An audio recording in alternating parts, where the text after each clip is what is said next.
Around 500 classic cars from over 100 years of automobile history, including some of the rarest in the world. Racing legend Stirling Moss is starting here.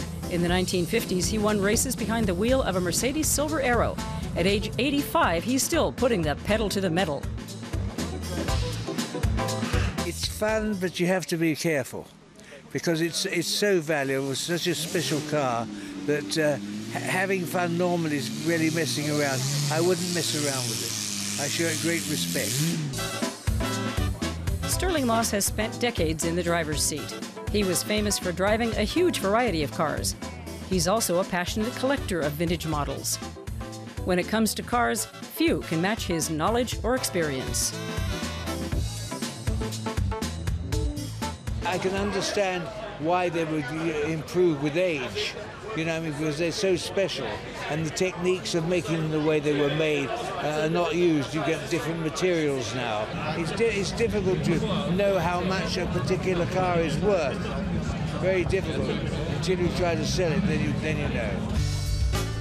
Collectors now have a new way of tracking down their next purchases. People here are checking the website of the Historic Automobile Group. Since 2009, they've been compiling an index that documents the value of vintage cars. Former investment banker Dietrich Hatlapa keeps track of prices over the past 30 years.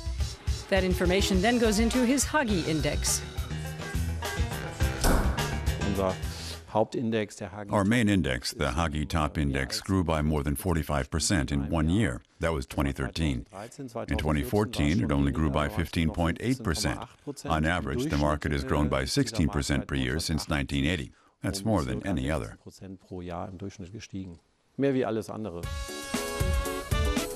People who invest in classic cars get a different kind of return from those who speculate on stock markets. It's about the thrill as well as the profit, as Formula One driver Nico Rosberg can attest. I really like classic cars. For example, I just bought a Pagoda from 1970. Another thought is, of course, that it's an investment for the future. The market for luxury vintage cars brings in about 5 billion euros a year worldwide. Ferraris, for example, have sold for up to 34 million euros. And a vintage Bugatti could now be worth 27 million euros. Pink Floyd drummer Nick Mason is another star who's invested his money in classic cars. I don't collect them. I have them. I never intended to be a collector. I wanted to be a racing driver.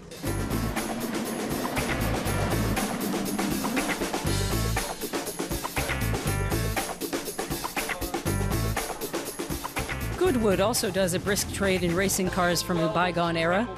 2 years ago, a Mercedes Silver Arrow from 1955 fetched 23 million euros. Sports cars are the most interesting element in the classic car sector. They're always connected to performance and competition.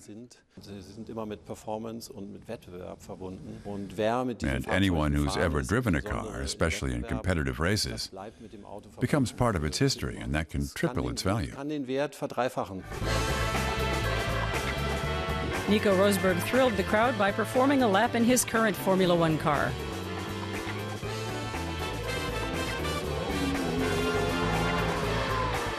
Anyone who bought it now would be able to sell it at a huge profit one day.